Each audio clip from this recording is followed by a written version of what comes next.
ഖുർആൻ ഹിഫളാക്കുന്ന മക്കളെ ദേഹത്തടിച്ചടിച്ചടിച്ചിട്ട് കാലിൽ ചോര വന്നിട്ട് മുറിവായിട്ട് ആ മക്കളുടെ ഉപ്പയും ഉമ്മയും ഇനി മോൻ ഖുർആൻ പഠിക്കണ്ട എന്ന് പറഞ്ഞാൽ അള്ളാഹുവിന്റെ ദീന് വെറുത്തു പോകാൻ നമ്മൾ കാരണമായി ഒരു മുഅല്ലിമിനെ, ഒരു ദാഇയെ, ഒരു പ്രബോധകനെ സമൂഹത്തിന് നഷ്ടപ്പെടുത്തിയതിന്റെ ഉത്തരവാദിത്വം ഈ അധ്യാപകരായിരിക്കും.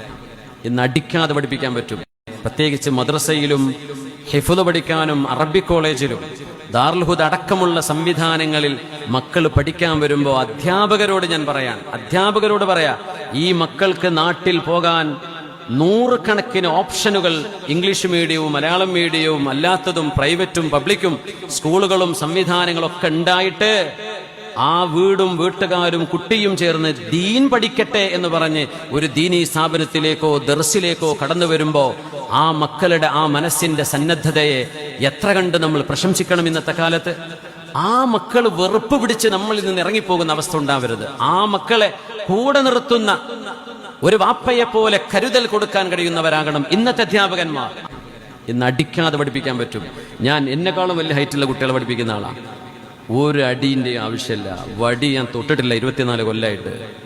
മക്കൾ പഠിക്കും. ഏത് കൊമ്പന്മാരും മുമ്പിൽ നിൽക്കും. അതിന് അധ്യാപകന് ചില വാക്കുകളും ചില പ്രയോഗങ്ങളും ചില ഇൻസ്ട്രക്ഷൻസും പഠിക്കണം.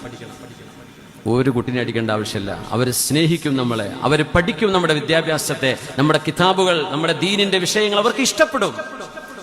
അത് ഇന്നത്തെ നമ്മുടെ അധ്യാപക സുഹൃത്തുക്കളൊന്ന് മനസ്സിലാക്കണമെന്ന് സാന്ദർഭികമായി പറയാതെ നിങ്ങളോട് മാത്രമല്ല, ഈ പരിപാടി ലൈവ് നടക്കുന്നുണ്ടാവും. ഏതെങ്കിലും ഉസ്താദുമാർ അധ്യാപകന്മാർ ഇത് കേട്ടാൽ അവർക്കെങ്കിലും ഉപകാരപ്പെടട്ടെ.